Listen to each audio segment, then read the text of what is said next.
Hello and welcome back. Thank you very much for following along with me. So we're doing the projection of the astral body by Sylvan, Muldoon and Hereward Carrington. We're currently on page 204, Light, a Negative Factor.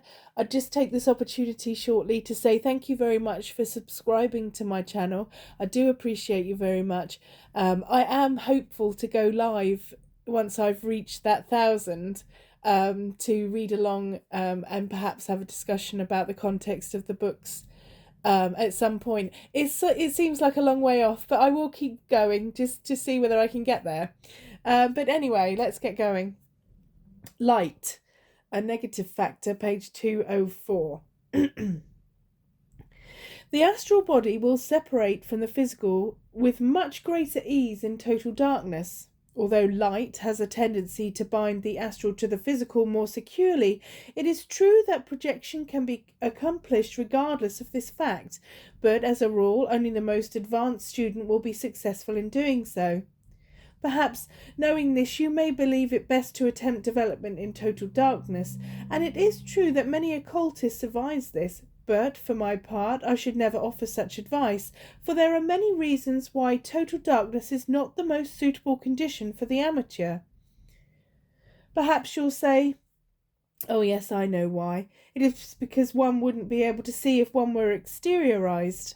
No, that is not the reason, for once you are exteriorized and your sense of sight working, the room which was dark to your physical eyes is no longer dark, for you are using your astral eyes, and there is a foggish light everywhere, such as you see in your dreams, a diffused light we might call, a light which seems not too bright, and yet is not too dim, apparently sifting right through the objects of the material world. Have you ever gone to sleep in total darkness, then awakened and not been able to comprehend where you were? Do you recall what an unpleasant effect the bewilderment of the situation had upon your mind? You will remember that you had no sense of direction, thinking that your head was where your feet should have been, or that the bed was turned around, or that the door of the room was not in the place where it should have been, etc. Most people have at one time or another experienced such an awakening in total darkness when they have lost their sense of direction.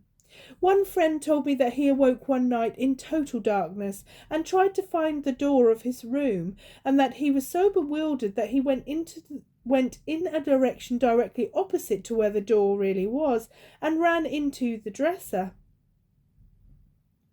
He opened the drawer of the dresser and tried to crawl into it, thinking that he was opening the door, yet he insists that he was entirely conscious at the time. He then began feeling around the walls for the door, which he eventually found. Suppose, for example, you go to bed with your head at the head of the bed, your feet at the foot of the bed, the window to the right and the door to the left, the dresser to one side, etc. In other words, you go to bed consciously orientated and aware of your position. You go to sleep. Later, you awaken and think you are lying in a different position to the one you really occupy. You have lost your sense of direction. Why? Do you think it is because you cannot see in total darkness, and that this has caused you to lose your sense of direction? Why does not your consciousness, which told you your true position before you went to sleep, direct you to the door which is to your left? Do you think this is because of lack of vision? If so, why do you not become bewildered in your direction when you go into a dark room? Here is the solution of this problem. You might go to bed consciously aware of your position. In fact, you could get up again before going to sleep and go out of the room with your eyes closed, simply because you know your true position and do not need to see. Why is that? After you have slept for an interval, you sometimes believe that you are in a different position to the one you really occupy. You can get up and walk to the place where you think the door is and find the dresser instead. What has become of that consciousness which knew where you were formerly and could take you from the room with closed eyes? Well, this is what happens often. When you go to sleep, the astral body rises out of the physical and can lie at a different angle than the physical. The senses during sleep are keen and impress the fact upon the mind that the body is lying at a different angle. When you awaken in the physical, the impression made by the astral body having been at an angle to the physical is in the mind, and of course you think that you are lying in a different angle than you really are, and being unable to see, you cannot prove or disprove this matter. Thus you get up and start towards the spot where you think the door is, and run into the dresser instead, etc., and you will remain under this impression until you can prove, by sight or feeling, that you are under a delusion. Another way of explaining this point: stand a person in the middle of the street, blindfold him, yet he will know which way he is going, because he was conscious of the direction before being blindfolded.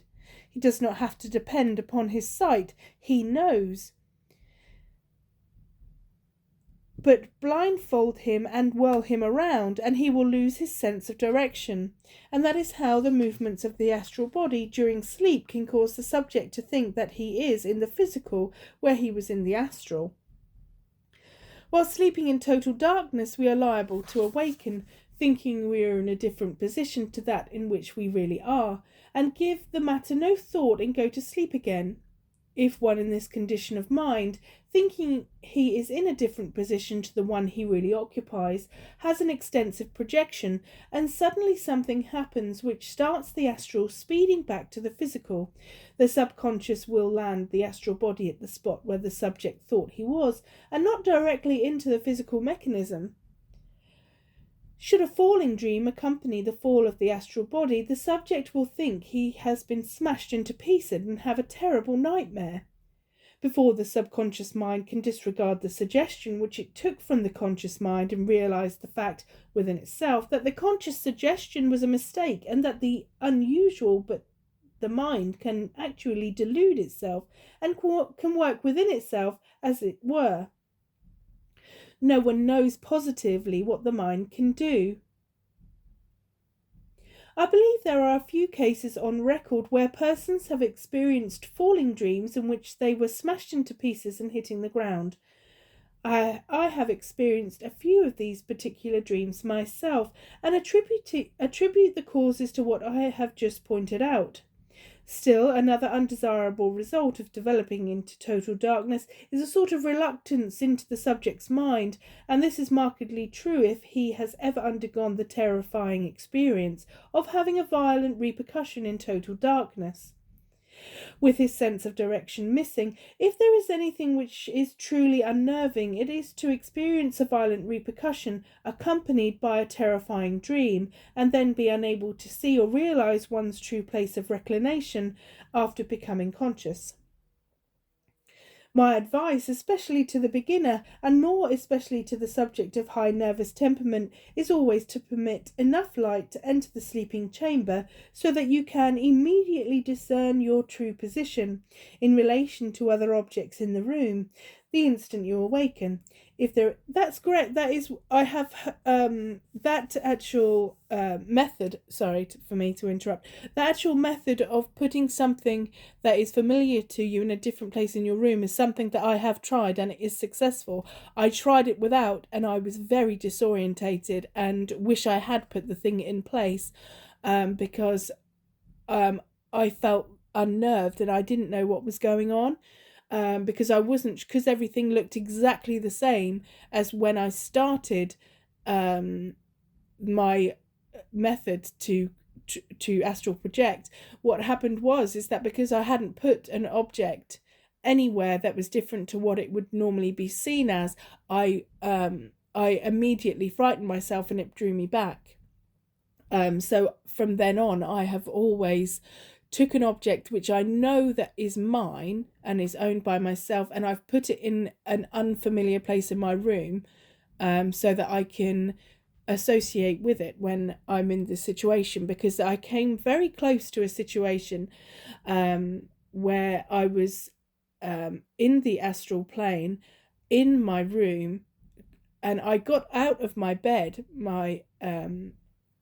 I'd gone past the hypnagogic state, and my astral body had projected, and I was walking out, but then I kept pulling myself back because I didn't know what I was going on. I was aware of what I was trying to achieve, But because I was so astonished that at this point in time I'd actually achieved being able to leave my body in my room and look around, I kept getting pulled back. And then the element of time, the times were I felt like I couldn't pull myself back to actual consciousness.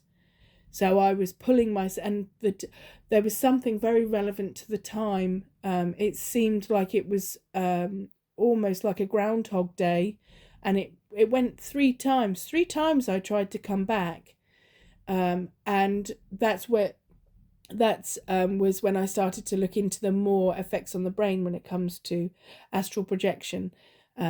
Because I found it fascinating but also terrifying at the same time. I've had many experiences, but this was the one that I was really trying to achieve, to be able to look back, to leave my body and to have my astral body look back at myself in the sleep position. And yes, I did achieve it, but it was terrifying at the same time. Because I'd lost focus about what I was trying to achieve, and it kept pulling me back. And when I couldn't get back, if I could explain it to you, it was like being held underwater, and then every time I was managing to get back to my body, I was taking a deep breath as if I had reached the surface. As if I'd been underwater too long, almost like this. And then it would take me back to my exteriorized body. And 3 times that happened. And this is what has provoked me to really delve deep into the theories and the experiments that other people have tried when it comes to this astral projection in itself. It's absolutely fascinating. And there is what I can say, in my own opinion, there is many different meditations that encourage you to do astral projection. They give you the correct guided meditation to get you to do that. And yes, that's fantastic. When I first started doing this, I do it independently now, but I used to always, I will always recommend people do it with a guided meditation.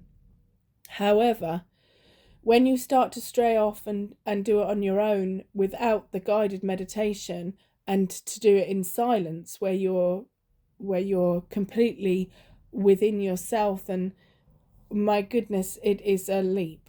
It really is, because the difference between a guided meditation that takes you, you're flying up into the air, you're going up in the elevator and whatnot to get to the other planes. That's wonderful, but it's very, very different when you are trying to get your conscious mind to wake in your astral body, so that you can move and think in your astral body on the astral plane when your physical body is still on the earth plane. Fascinating, and I'm obsessed with it. But anyway, let's get on. Sorry. Let's see. I've forgotten where I am. Still another undesirable result of developing in total darkness is a sort of reluctance in the subject's mind, and this is markedly true if he has ever undergone a terrifying experience of having a violent repercussion in total darkness, with his sense of direction missing. If there is anything which is truly unnerving, it is to experience a violent repercussion accompanying by a terrifying dream, and then be unable to see or realise one's true place of reclination after becoming conscious. Okay. My advice, especially to the beginner, and more especially to the subject of high nervous temperament, is always to permit enough light to enter the sleeping chamber. Okay, so we've got that. You will find, I am sure, that a dim twilight is the best possible light condition for the practice of the astral body projection. Okay, page 207. An interiorization caused by excess light. An interesting little experience I once had involving the light element may be given here. The room in which I would usually sleep has a window which is directly in line with the street lamp. Lying in bed, I can see the light through the window, and it in turn casts its rays into the sleeping room. Sometimes the lights are turned on at a later hour than other times by a local electric company, depending upon the time of year, etc. One night I retired when the light was not on, and was succeeding in producing a conscious projection. I had moved upward out of the physical to a distance of about 2 feet. Just at this point on came the lamp, flooding the room with light, and down went the astral into the physical with a zing and a repercussion. I believe that this was the longest zing sound I have ever heard, and it felt as if my brain inside my skull were trembling, as if I could feel the noise. Have you ever heard the steel run along the length of the string on a Hawaiian guitar? That is exactly like this sound, which often accompanies interiorization. From this you can see the detrimental effect of too much light. It might be of interest to add here that many people who suffer from nightmares have found that by sleeping in a lightened room they have been able to avoid them. So much for the light problem. Carrington, quoting Lancelin, has these additional factors listed which influence astral projection, and as my own experience has not dealt with them, I give them for what they may be worth in influencing your own development. Humidity. The air should be dry and clear, barometer high. Atmospheric electricity. If high, this is prejudicial to the experiment. Sex. This should preferably be male for the projector, female for the recipient, or seer of the phantom. Sitters. If possible, projector and seer should be alone.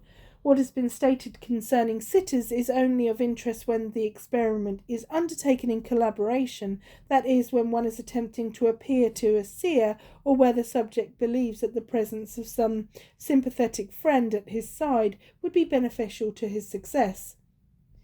You will find, I believe, as a rule, imparting any information to others as to what you are attempting to do will do you no good.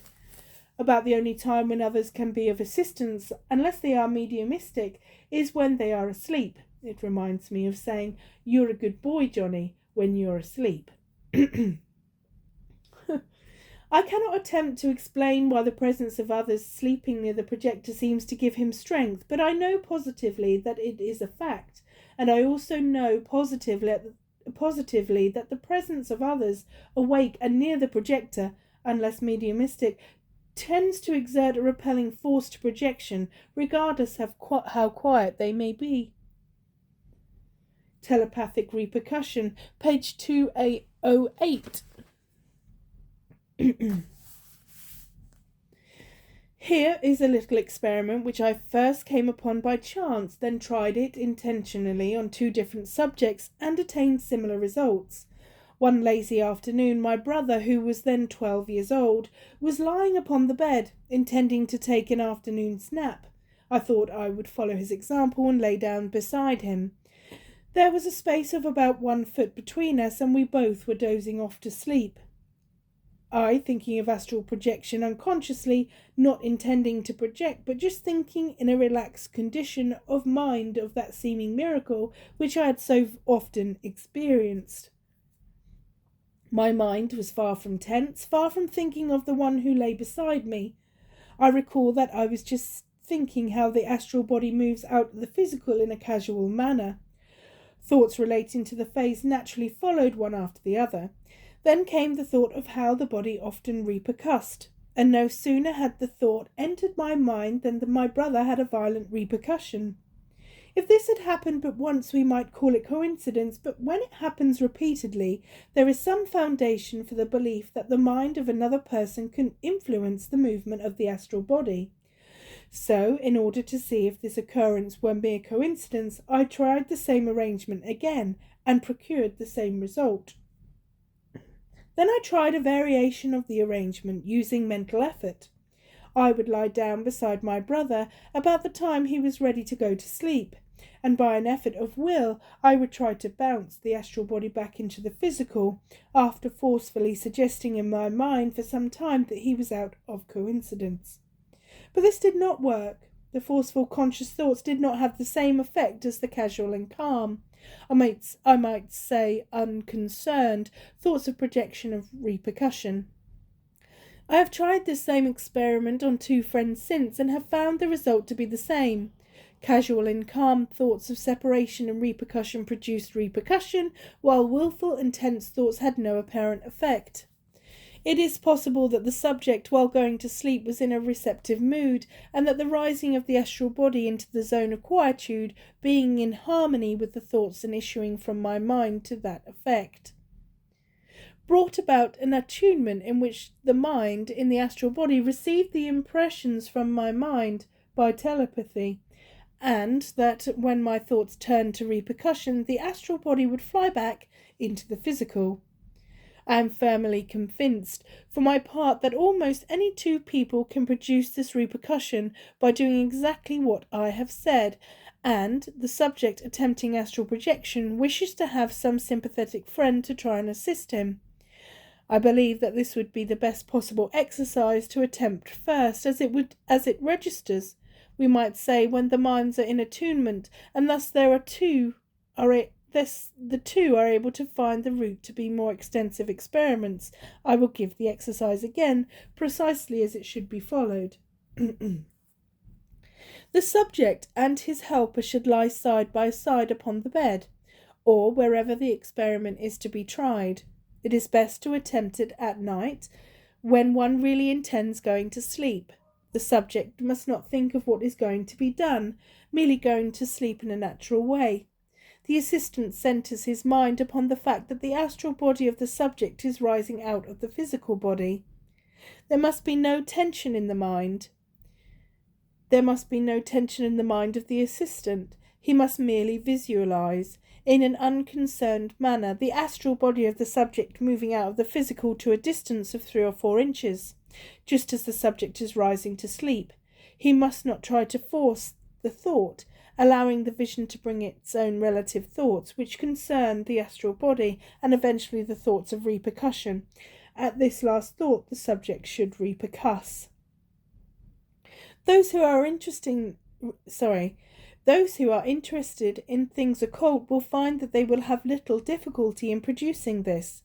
The attunement between the subject and his assistant comes about when the subject is rising to sleep, performing the very act which is in the mind of the assistant. From then on, the mental condition of the assistant is what counts for the results. He merely holding the thought and vision of the subject's astral body, being in the zone of quietude, and then changing the thought to one of the repercussion. It will be found that the repercussion is not severe enough to cause discomfort for more than an instant. However, my advice is to attempt astral projection without the assistance of anyone, once you know exactly what to do. When you do this, you develop a stronger self-control, a sort of self-mastery over the situation, and will not be influenced by the conscious or unconscious thoughts transmitted from the minds of others. I have always found it difficult to project when there are others near me.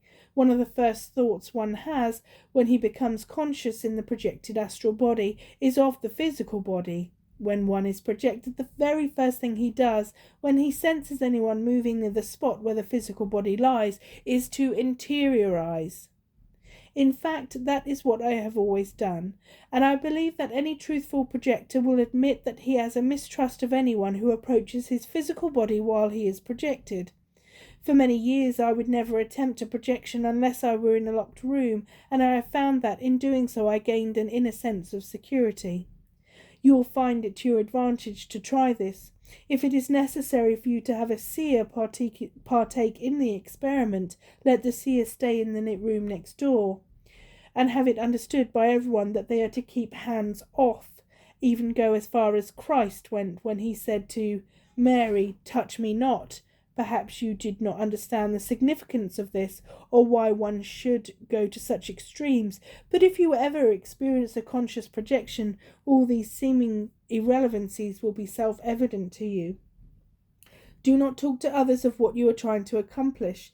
This is a valuable tip. Perhaps you are not aware of it, but if you are really desirous of producing a projection, keep the desire locked up within yourself. This stresses it, and the stress promotes projection. Talking of projection somehow relieves the stress within you. Okay, and then there's a little excerpt here, page 210. This is, of course, strictly in harmony with the teachings of New Thought, which emphasises this point. Hereward Carrington. Okay, thank you so much for joining me once again. Much love to all, and we'll be continuing next time on chapter 11. We're getting there. We're over halfway now. So I'm going to keep on going through so we can get on to the next book. I would do the next book now, but I really do not know how to separate these readings and do a subsection on the YouTube channel so that they're not all muddled together. So there we are. We'll do that. I will try and figure it out. I have tried to figure it out, but to no avail. We'll be continuing on chapter 11, How to Induce Incapacity, page 211 for next time. Blessed be all. Have a wonderful day or evening wherever you are in the world, and I will be back soon. Thank you so much. Goodbye.